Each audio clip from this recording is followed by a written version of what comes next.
అందరికీ నమస్కారం. మొన్న 12వ తారీఖున ఎస్పీ ఐజీ గారు ప్రెస్ మీట్ పెట్టి ప్రవీణ్ పగడాల కేసు యాక్సిడెంట్, మా ఇన్వెస్టిగేషన్లో ఆయన తాగి బండి నడిపాడని చెప్పి మందు కొనుక్కున్నాడు, చాలా చోట్ల ఆగాడు, చాలా చోట్ల ఆయన యాక్సిడెంట్కి కూడా గురయ్యాడు 2-3 చోట్ల. తర్వాత 11 గంటలకి నయారా పెట్రోల్ బంక్ దగ్గర కిందకి బండి జారిపోయి పడిపోయి చచ్చిపోయాడు, ఇది యాక్సిడెంట్ అని చెప్పారు. దీంతో పోలీసు యొక్క ఇన్వెస్టిగేషన్ని ఎవరూ నమ్మలేదు. కారణం ఏంటంటే పోలీసులే ప్రెస్కి వచ్చి కొన్ని వీడియోలు రిలీజ్ చేయించి ఆ వీడియోలతో మాకు సంబంధం లేదని చెప్పి మళ్ళీ అయ్యే వీడియోలను రిలీజ్ చేసి యాక్సిడెంట్ అని తేల్చేశారు. పోస్ట్ మార్టం రిపోర్టు వెంటనే ఇస్తామన్నారు. ఇప్పుడు వారం అయింది, పోస్ట్ మార్టం రిపోర్ట్ ఇవ్వలేదు. ఒక బాధ్యత గల ఆఫీసరు వారం క్రితం ప్రెస్ మీట్ పెట్టి ఇప్పుడు దాకా పోస్ట్ మార్టం రిపోర్ట్ వాళ్ళ దగ్గర లేదంటే అనుకోవచ్చు. పోస్ట్ మార్టం రిపోర్ట్ ఉంది. ఎందుకు ఈ పోస్ట్ మార్టం రిపోర్ట్ని లేట్ చేస్తున్నారు? ఇది 3 రోజులు 4 రోజుల ముందే పోలీసుల దగ్గర ఉంది, ఎందుకు ఇవ్వట్లేదు? What is the reason behind that? అంటే పోస్ట్ మార్టం అన్నా తప్పు ఉండాలి, ఈ డిలే చేయడం వల్ల పోస్ట్ మార్టం అన్నది రీపోస్ట్ మార్టానికి పనికి రాకుండా చేయడానికన్నా అయ్యి ఉండాలి. అసలు మొదటి నుంచి ఇన్వెస్టిగేషన్ చూసుకుంటే ప్రవీణ్ పగడాల మార్చ్ 15న రాజమండ్రికి వచ్చాడు. రాజమండ్రికి వచ్చి జాన్ అని చెప్పి ఒక వెల్డర్తో మాట్లాడి ఆయన 15వ తారీఖున మన స్టేషన్ ఎదురుగుండా రోడ్లో ఒక చర్చ్ ఉంటే దాంట్లో ప్రసంగం చేశాడు. అదే లాస్ట్ ప్రసంగం రాజమండ్రిలో. అయిన తర్వాత నేను మళ్ళీ 25న వస్తాను, 24న బయలుదేరుతాను, 25కి వస్తాను, నువ్వు 25న వచ్చి కళ్ళు ఎస్టిమేషన్లు తయారు చేయని చెప్పి జాన్కి చెప్పాడు. దాన్ని ఇన్వెస్టిగేషన్ చేశారు పోలీసులు, కానీ చెప్పలేదు. 24న ప్రవీణ్ పగడాల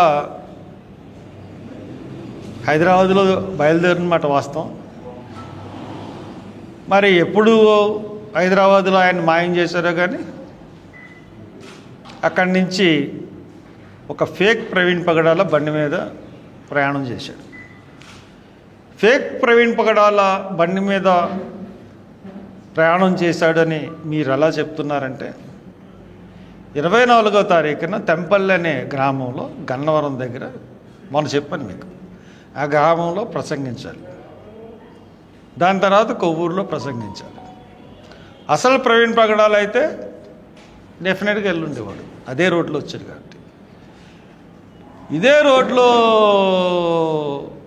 అక్కడికి వెళ్తే ఇది ఫేక్ అని తెలిసిపోద్దని చెప్పేసి దాన్ని టచ్ చేయకుండా వాళ్ళు రాలేదు. 25న ఆయన ప్రోగ్రాం, 25న రాజమండ్రిలో పెట్టుకుని మళ్ళీ 25న ఇక్కడ అన్నీ ఫిక్స్ చేసుకుని బండి ఇక్కడ పెట్టేద్దని వచ్చిన మనిషి మళ్ళీ 25న గన్నవరం ఎందుకు వెళ్తాడు? వెళ్తాడు. పోతే ఆయన బయలుదేరిన బండి ఆయన ఎక్కడికి వెళ్ళాలి? నాంబరం. కొవ్వూరు దాటిన తర్వాత ఆయన కాతేరులో బ్రిడ్జ్ దిగిపోయి మన కాలేజీ ముందు నుంచి ఇలాగొచ్చి నాంబరం వెళ్ళిపోవాలి రూల్ ప్రకారం. పోనీ కొంత ఊర్లు దిగిపోవాలి, అంతేకాని దివాంచరి వెళ్ళి అంత తిరిగి మళ్ళీ లాలాచరి వెళ్ళి మళ్ళీ కాంప్లెక్స్ వెళ్ళి నాంబరం బహుశా ఎవరు వెళ్ళరు. ఎందుకంటే బాగా తెలుసు రాజమండ్రి చాలాసార్లు వచ్చాడు అన్నదానికే 25వ తారీఖున కూడా ఈయన వచ్చాడని చెప్తున్నారు. 25న కారులోనే వచ్చాడు. సరే, ఈ రోజున పోస్ట్ మార్టం రిపోర్టు నా దగ్గర ఉంది. నేను సంపాదించాను. అంటే పోలీసులు ఎంత బాధ్యతారహితంగా ఉన్నారంటే, ఐజీ గారు తమరికే చెప్తున్నాను, చాలా నెగ్లిజెన్సీ, ఏమవుతుంది, ఏం చేయగలరు అన్న ఉద్దేశంతో ఉన్నట్టుకున్నారు మీరు. This is the post mortem report. మీ అందరికీ పంపిస్తాను నేను. This is the post mortem report. ఈ పోస్ట్ మార్టం రిపోర్ట్లో ఏమేమి ఉన్నాయి, ఏమేమి రాశారు అన్నీ కూడా చదువుతాను నేను. ఇంగ్లీష్లో ఉంది, తెలుగులోనే చదువుతాను. మీ గురించి కాకపోయినా పాఠకుల గురించి అయినా తెలుగులోనే చెప్తాను ఏమేమి రాశారు, ఏమేమి ఉన్నాయి. మొత్తం 18 గాయాలు ఉన్నాయి. మొత్తం 18 గాయాలు ఉన్నాయి. ఇది ఐఎఫ్ఎస్ఎల్ రిపోర్టు. దీంట్లో కన్క్లూజన్ ఏమి ఇచ్చారంటే, opinion as to case of death between 1-2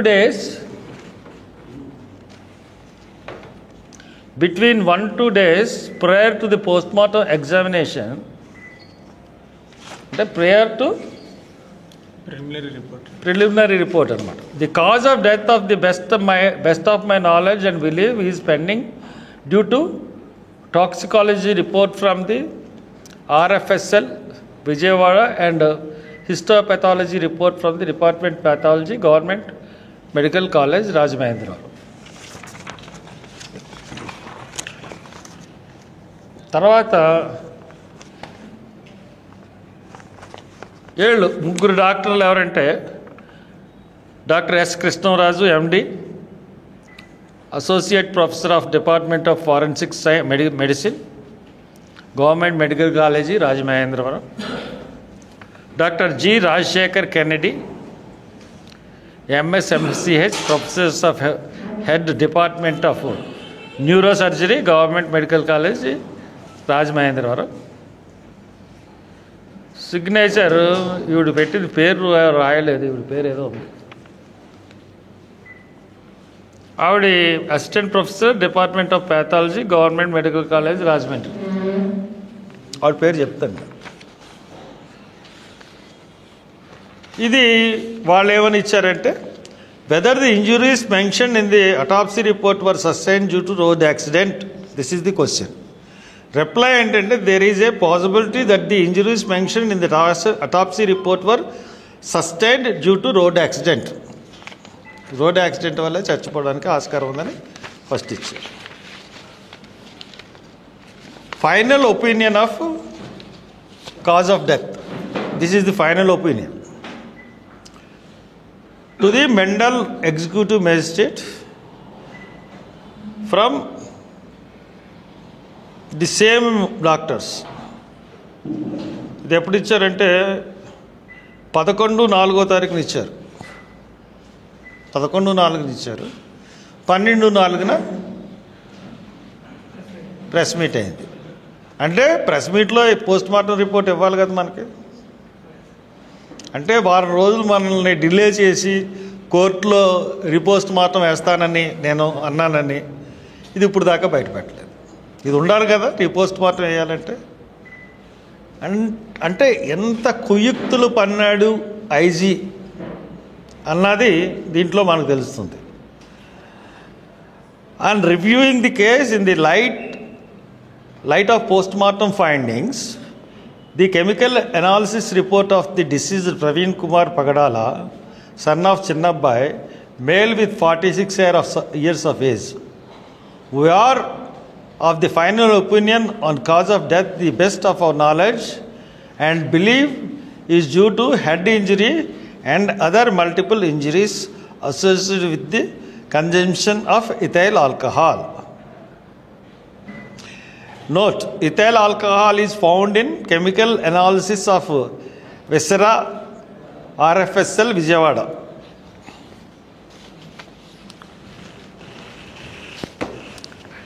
అసలు 18 దెబ్బలు తగిలినాయి. విసరాలో ఈ డాక్టర్స్ ఏం చెప్తున్నారంటే, విసరాలో మిథైల్ ఆల్కహాల్ అన్నది కనపడిందని చాలా జాగ్రత్తగా వినాల్సిన పాయింట్. విస్రాలో మిథైల్ ఆల్కహాలిక్ ఫైండింగ్ కనపడిందని ఆర్ఎఫ్సిఎల్ విజయవాడ వాళ్ళు చెప్తున్నారు. ఇఫ్ అంటే విస్రాలో కెమికల్ ఫైండింగ్స్లో ఇథైల్ ఆల్కహాల్ కనపడితే ప్రిలిమినరీ రిపోర్ట్లో బాడీ ఫస్ట్ పోస్ట్ మార్టం జరిగినప్పుడు కంపు కొట్టేస్తుంది. ఎనీ డాక్టర్ యు చెక్ అంటే మరి ఈ డాక్టర్స్ అప్పటికి ఇదంతా ఫ్రేమ్ చేయలేదు పోలీసులు. ఏది కొనుక్కుని తాగాడు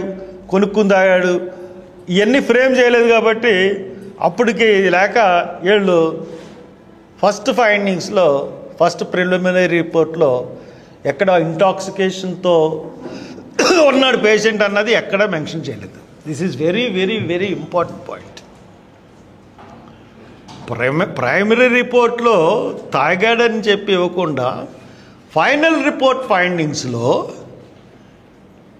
నీకు ఇంపార్టెంట్ ఆర్గాన్స్లో మిథైల్ ఆల్కహాల్ ఉందని ఎలా చెప్పగలరు అంటే ఈ ఆర్ఎఫ్ఎస్ఎల్ రిపోర్ట్ అన్నది it's a managed report by the government of Andhra Pradesh.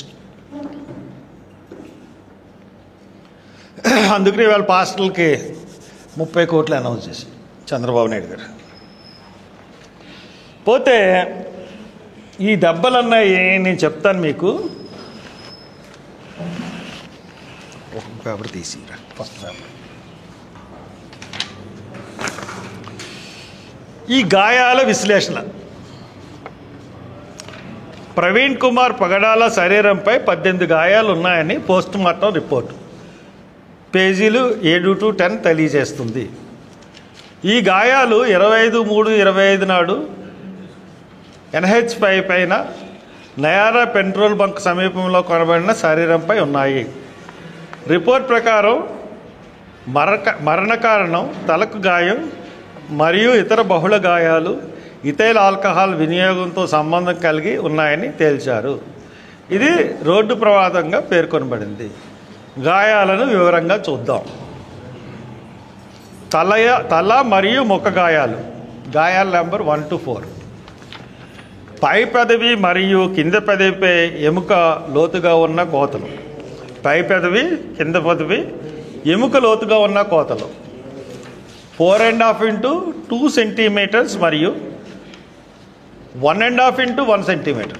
Centimetre అంటే ఎంత ఉంటుంది అంతేనా? అంటే 4 centimeters అంటే ఎంత ఉంటుంది? పై పెదవి మరియు కోతలు ఇది మండిబుల్ మ్యాక్సిల్లా ఎముకలు విరిగాయి. 4 దంతాలు పగిలాయి. సబ్జ్యూరల్ మరియు సబ్ ఆర్క్నాయిడ్ రక్తస్రావాలు. మెదడు 2 ఫ్రంటల్ లోబులపై గాయాలు. ఎడమ మ్యాక్సిల్లా నుంచి హార్డ్ పలాట్ వరకు లీనియర్ ఫ్రాక్చర్. కుడి నుదుటిపై రాపిడి కలిగిన గాయం 5 into 2 centimeters. దాని కింద హెమటోమా. ఎడమ కన్ను బయటి క్యాంథస్ సమీపంలో గ్రేజ్ రాపిడి 4.5 into 2.5 centimeters. మెడగాయాలు. ఇదేమో తలగాయాలు. మెడగాయాలు నెంబర్ 6-7. ఎడమ మెడపై రాపిడి కలిగిన గాయం 5 into 2 centimeters. మెడ వెనక భాగంలో రాపిడి కలిగిన గాయం 9 into 2 centimeters. కింది కణజాలంలో గాయం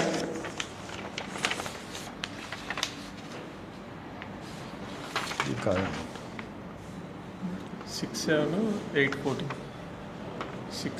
వెనక మెడ అనుకున్న దాని 9 into కింది కణజాలంలో గాయం. ఎగువ అవయవాలు మరియు భుజాలు. గాయాల నెంబర్ 8 to 14. ఎడమ భుజంపై గ్రేజ్ రాపిడి 14 into 3 centimeters. ఎడమ క్లావికల్ ఎముక విరిగింది. గాయం ఎడమ చేతి వరకు విస్తరించింది.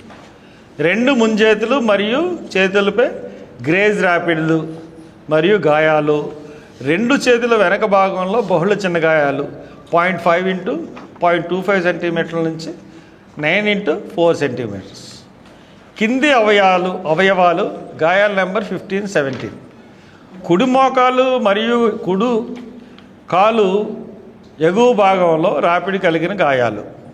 పైనేమో ఎడమ దాంట్లో పడింది, ఎడమ వైపు భుజం వైపు జరిగేది. ఇక్కడ కుడి మోకాలు మరియు కుడి కాలు భాగంలో రాపిడి కలిగాయి 1 ఇంటూ 1 సెంటీమీటర్, 3 ఇంటూ 1.5 సెంటీమీటర్. ఎడమ మోకాలపై గ్రేజ్ రాపిడి 2 ఇంటూ 1 సెంటీమీటర్. తర్వాత వేడి గాయం నెంబర్ 18. ఇది వెరీ ఇంపార్టెంట్. ఎడమ తొడపై డెర్మో ఎపిడెర్మల్ వేడి గాయం 20 ఇంటూ 7 సెంటీమీటర్స్. ఓవల్ ఆకారంలో ఎరుపు మరియు ఫార్చ్మెంట్ లాంటి ప్రాంతాల్లో వాపు సంకేతాలు. అంతర్గత పరిశీలన. మెదడులో తీవ్రమైన గాయం, సబ్డ్యూరల్ ఆర్కనాయిడ్ రక్తస్రావాలు తలగాయాలతో సమానంగా ఉన్నాయి. ఇతర అవయవాలకు ఊపిరితిత్తులు, గుండె, కాలేయం గణనీయమైన గాయాలు లేవు. కేవలం స్వల్ప ఆటోలిసిస్ మాత్రమే. కడుపులో మద్యం వాసన లేదు. అయినప్పటికీ విశారాలో ఇతర ఆల్కహాల్ కనుగొనబడింది. కడుపులో మద్యం వాసన లేదు, ఆలెత్తున్నారు. అయినప్పటికీ విశారాలో ఇతర ఆల్కహాల్ కనుగొనబడింది. ఈ విశారాన్ని పాడు చేయడానికే ఇన్ని రోజులు. విశారాలో ఇథైల్ ఆల్కహాల్ లేదని మనం చెప్తామని పోస్ట్ మార్టం రిపోర్ట్లో ఇంత డ్రామా. రోడ్డు ప్రమాదంలో సాధారణ గాయాలు విశ్లేషణ ఆధారం. ప్రవీణ్ మోటార్ సైకిల్ బుల్లెట్పై ఉన్నాడని రిపోర్ట్ సూచిస్తుంది. కాబట్టి మోటార్ సైకిల్ ప్రమాదంలో సాధారణ గాయాలను చూద్దాం. తల మరియు ముఖ గాయాలు. హత్యలో తలగాయాలు తరచుగా లక్ష్యంగా ఉంటాయి. అసమర్థం చేయడానికి లేదా చంపడానికి బలమైన వస్తువుతో ఉదాహరణ రాడ్, హ్యామర్, బహుళ దెబ్బల కోతలు, ఎముకలు విరిగిపోవడం, మెదడు రక్తస్రావాలకు దారితీస్తాయి. ప్రవీణ్ తలగాయాలు 2 ఫ్రంటల్ లోబులపై గాయాలు, రక్తస్రావాలు, బహుళ ఎముకలు విరిగిపోవడం ఒక పడిపోవడం కంటే బహుళ దెబ్బలను సూచిస్తున్నాయి. మెడగాయాలు. మెడం గాయాలు హత్యల్లో సాధారణం. మెడగాయాలు హత్యల్లో సాధారణం. చేతులతో గొంతు పిసకడం లేదా నియంత్రించడానికి దెబ్బలు తగలడం సూచిస్తాయి. ప్రవీణ్ మెడ ఎడమ మరియు వెనుక భాగంలో గాయాలు. ఇదంతా నా విశ్లేషణ అండి. మెడగాయాలు, మెడపై గాయాలు హత్యల్లో సాధారణం. చేతులతో గొంతు పిసకడం లేదా నియంత్రించడానికి దెబ్బలు తగలడం సూచిస్తాయి. ప్రవీణ్ మెడ ఎడమ మరియు వెనుక భాగంలో గాయాలు రోడ్డు ప్రమాదంలో అసాధారణం కానీ హత్యల్లో లక్ష్యంగా తీసుకోవడానికి సూచిస్తాయి. అవయవ గాయాలు. హత్యల్లో చేతులు, ముంజేతులపై గాయాలు తరచుగా రక్షణ గాయాలు డిఫెన్సివ్ ఓన్ని సూచిస్తాయి. కొడుతుంటే బాధితుడు దెబ్బలను అడ్డుకునే ప్రయత్నం చేస్తాడు. ప్రవీణ్ 2 చేతుల వెనక భాగంలో ముంజేతులపై బహుళ గాయాలు గాయాల నెంబర్ 914 రక్షణ గాయాలుగా కనిపిస్తున్నాయి. ఎడమ క్లావికల్ విరిగిపోవడం గాయం నెంబర్ 8 నేరుగా దెబ్బ తగలడాన్ని సూచిస్తుంది. వేడి గాయం. తొడపై లోతైన ఓవల్ ఆకారపు వేడిగాయం గాయం నెంబర్ 18 రోడ్డు ప్రమాదంలో అసాధారణం. హత్యల్లో వేడిగాయాలు తరచుగా హింసించడానికి, గుర్తు చేయడానికి లేదా సీన్ను స్టేజ్ చేయడానికి ఉపయోగిస్తారు. ఈ గాయం ఒక వేడి వస్తువు ఉదాహరణ మెటల్ రాడ్తో ఉద్దేశపూర్వకంగా కాల్చినట్లు సూచిస్తుంది. గాయాల పోలిక మరియు విశ్లేషణ. ఈ గాయాలను 2 సందర్భాల్లో పోల్చుదాం. తల మరియు ముఖ గాయాలు. రోడ్డు ప్రమాదం. అధిక ప్రభావం వల్ల తలగాయాలు సాధారణం. ప్రవీణ్ గాయాలు పడిపోవడం లేదా ఢీకొనడం వల్ల సంభవించవచ్చు. హత్య. 2 ఫ్రంటల్ లోబులపై గాయాలు బహుళముఖ ఎముకలు విరిగిపోవడం బహుళ దెబ్బలను సూచిస్తున్నాయి. ఇది ఒక పడిపోవడం కంటే హత్యలో సాధారణం. పైన తల మరియు ముఖం గాయాలకి హత్య కన్నా ఇది. తీర్పు అంటే మహిళ తీర్పు అంటే బహుళ మరియు 2 వైపులు ఉన్న తలగాయాలు హత్య వైపు మొగ్గు చూపుతున్నాయి. తల ముఖం మీద గాయాలు హత్య వైపు చూపెడుతున్నాయి. మెడగాయాలు. రోడ్డు ప్రమాదం. మెడగాయాలు అరుదు, నిర్దిష్ట వస్తువును తాకితే మాత్రం సంభవిస్తాయి. హత్య మెడపై గాయాలు బాధితుడిని నియంత్రించడానికి లేదా గొంతు పిసకడానికి సూచిస్తాయి. తీర్పు హత్య వైపు బలంగా మొగ్గు చూపుతుంది. రోడ్డు ప్రమాదంలో మెడగాయాలు అసాధారణం. అవయవ గాయాలు. రోడ్డు ప్రమాదం. భుజాలు చేతులపై రాపిడులు రోడ్డు ర్యాష్ సాధారణం. హత్య చేతులపై బహుళ గాయాలు రక్షణ గాయాలను సూచిస్తున్నాయి. క్లావికల్ ఎముక విరిగిపోవడం నేరుగా దెబ్బ తగలడాన్ని సూచిస్తుంది. తీర్పు హత్య వైపు మొగ్గు చూపుతుంది. రక్షణ గాయాలు దాడిని సూచిస్తాయి. వేడి గాయం. రోడ్డు ప్రమాదం. రాపిడి వల్ల ఉపరితల గాయాలు సాధారణం. లోతైన వేడి గాయాలు అరుదు. హత్య లోతైన ఓవలాకారపు గాయం ఉద్దేశపూర్వకంగా కాల్చడాన్ని సూచిస్తుంది. తీర్పు హత్య వైపు బలంగా మొగ్గు చూపుతుంది. రోడ్డు ప్రమాదంలో ఇలాంటి గాయాలు అసాధారణం. తుది తీర్పు. గాయాల ఆధారంగా ప్రవీణ్ కుమార్ పగడాల మరణం రోడ్డు ప్రమాదం కంటే హత్యకు ఎక్కువ సరిపోతుంది. 2 వైపులా తలగాయాలు బహుళ ముఖ ఎముకలు విరిగిపోవడం బహుళ దెబ్బలను సూచిస్తాయి. ఇది హత్యలో సాధారణం. మెడపై గాయాలు రోడ్డు ప్రమాదంలో అసాధారణం. హత్యలో నియంత్రణ లేదా గొంతు పిసకడాన్ని సూచిస్తాయి. చేతులపై గాయాలు రక్షణ గాయాలుగా కనిపిస్తాయి. క్లావికల్ ఎముక విరిగిపోవడం దాడిని సూచిస్తుంది. తొడపై లోతైన వేడి గాయం ఉద్దేశపూర్వకంగా కాల్చడాన్ని సూచిస్తుంది. ఇది హత్యలో సాధారణం. కొన్ని గాయాలు రాపిడిలు తలగాయం రోడ్డు ప్రమాదంతో సరిపోతాయి, కానీ మెడగాయాలు రక్షణ గాయాలు లోతైన వేడి గాయం హత్యను బలంగా సూచిస్తాయి. మరింత ఫోరెన్సిక్ విశ్లేషణ, 2వ పోస్ట్మార్టం, సీన్ రిక్రియేషన్ అవసరం, కానీ గాయాల నమూనా హత్య వైపు మొగ్గు చూపుతుంది. నా పోస్ట్మార్టం ఇది analysis based on the PM report. అక్కడ దాకా మీకు పిఎం రిపోర్ట్ చూశాను. కంపారిజన్ ఆఫ్ ది రిపోర్ట్ నేను లాస్ట్ అంతా చెప్పింది అన్నీ పంపిస్తాను. ఇప్పుడు ఐజీ గారు చాలా టెక్నాలజీని ఉపయోగించాం. ఫోరెన్సిక్ సైన్స్ వాళ్ళ నిపుణుల్ని రప్పించాం. ఇలాగ పైకి ఎగిరి ఇలాగ వెళ్ళి ఇలా పడిపోగానే పైకి ఇలా ఎగిరి అలాగే వెళ్ళలేదు, బండి స్పీడ్గా వచ్చింది, బండి మళ్ళీ ఈయన మీద పడిపోయింది. అదే కదా ఏం చెప్పింది. కామన్ సెన్స్ కూడా ఉన్నవాడు ఎవడో కూడా బండి ఇలా చూపించిన తర్వాత మనిషి కింద పడిపోతే బండి ఎదరికి వెళ్ళిపోతుంది. ఇట్స్ వెరీ దానికి ఫారెన్సిక్ ఎవడో అవసరం లేదు, అది చెప్పాడు. నేను కూడా ఈ పోస్ట్ మార్టం వచ్చిన తర్వాత ఐఏకి, జీపీటీకి, ఏఐకి, ఆర్టిఫిషియల్ ఇంటెలిజెన్స్కి, జీపీటీకి, జెమినీకి, గూగుల్కి అన్నిటినీ తీసుకుని నా రిపోర్ట్ తయారు చేసి దాంట్లో ఇది హత్య అని చెప్తుంది. సార్ ఐజీ గారు మీరు కూడా తీసుకున్నారు కదా టెక్నాలజీని, మేము కూడా తీసుకున్నాం.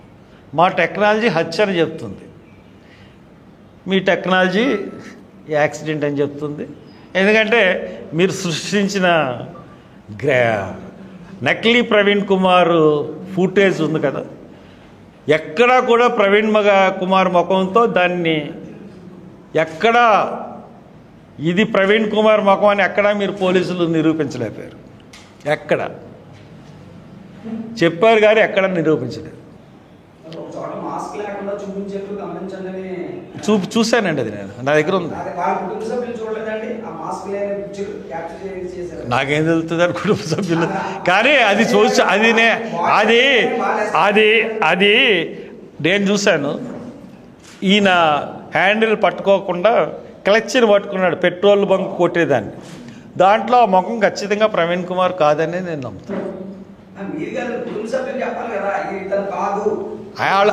అది కాదని వాళ్ళని అడిగారు ఎవరన్నా? వాళ్ళు ఏదైనా ఎప్పుడైనా బయటకు వచ్చారు అసలు ఇప్పుడు వరకు? వాళ్ళ భయాలు వాళ్ళకు ఉంటాయి కదా సార్. ఆల్రెడీ ఒక మనిషిని పోగొట్టుకున్నారు, ఇంకో 2 పాపలు ఉన్నారు, వాళ్ళు చంపేస్తామని బెదిరింపులు ఉన్నాయి. అంటే అలాంటి బయటికి ఇప్పుడు సోషల్ మీడియాలో టీవీలో హర్ష్ కుమార్ కరుణాకర్ ఆరోపిస్తున్నారు, దాని మీద పోలీస్ కేసు పెట్టారు. ఆ సుగుణాకర్ రావు అంటే ఎవడండి? సుగుణాకర్ రావు అంటే ఎవడు? సోషల్ మీడియాలో సోషల్ మీడియాలో ఎవరతను? ఆయన శివశక్తి అనేది అంటే ఎమ్మెల్యే కాదండి, ఎంపీయా? ఆయన ఎమ్మెల్యే సపోర్టర్ అంతే. అంటే ఏమన్నా పదవి ఉందా? సోషల్ మీడియా డైరెక్ట్ అంటే ఏదైనా పార్టీలో కాదు సార్, అది కాదండి. ఏదైనా అది కాదు సార్, ఆయనకి ఏదైనా అది కాదండి. ఆయనకి ఏమన్నా పదవి ఉందా ఏ పార్టీలో అన్నా? పోనీ ఏమన్నా సోషల్ వర్కరా?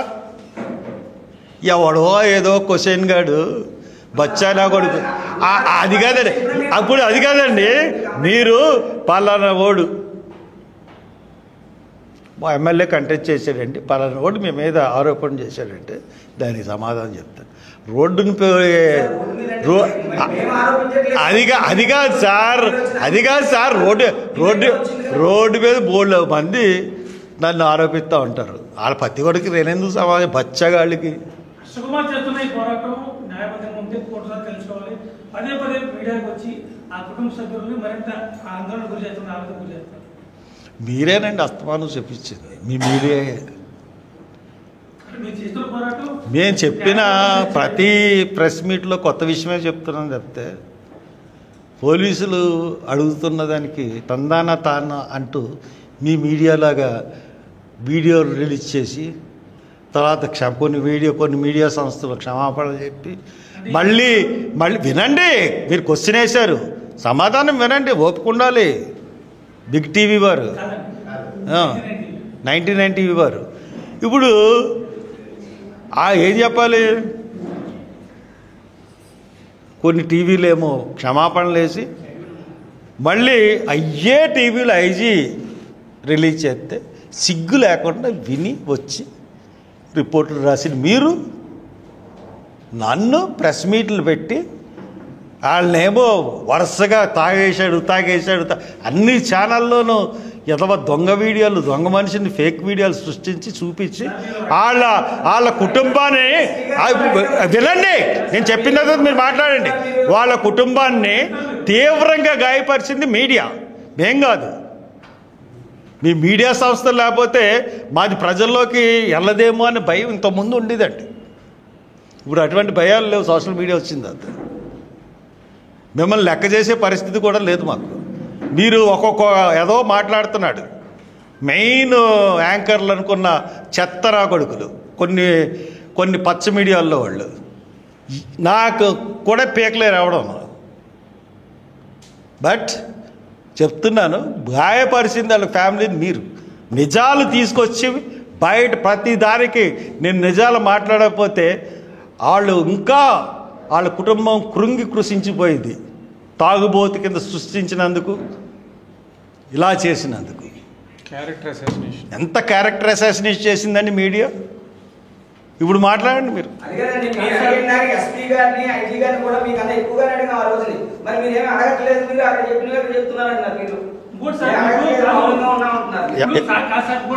ఎవరో ఒకళ్ళు అడిగితే నేను చెప్తా. ఆయనకి సమాధానం చెప్పినామండి సార్ 99 టీవీ వారు. మీరు చెప్పండి, అడగండి.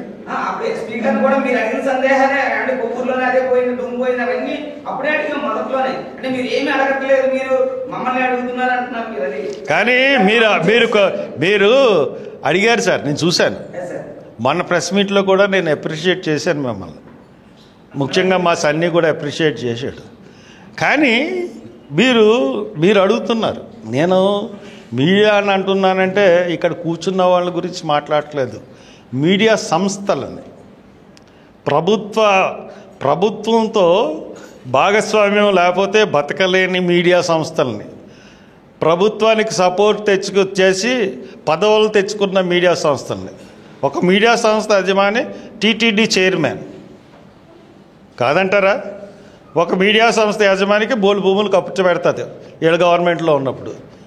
వీళ్ళు మీడియా సంస్థల చైర్మన్లు, వీళ్ళు టీవీ నుంచి మనం అంతకన్నా ఎక్స్పెక్ట్ చేస్తామండి.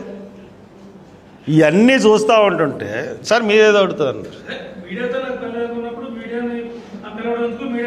నేను మీడియా విలేకరులతో పని లేదని ఎందుకంటానండి? అన్నాను, మిమ్మల్ని కాదు కదా, మీడియా సంస్థల్ని. మాకు మీడియా ఏదన్నా సరే పెట్టడం, మీడియా మీరు ప్రసారం చేస్తారో లేదా అన్నది మీ విషయం, చెప్పాల్సిన బాధ్యత నాకుంది.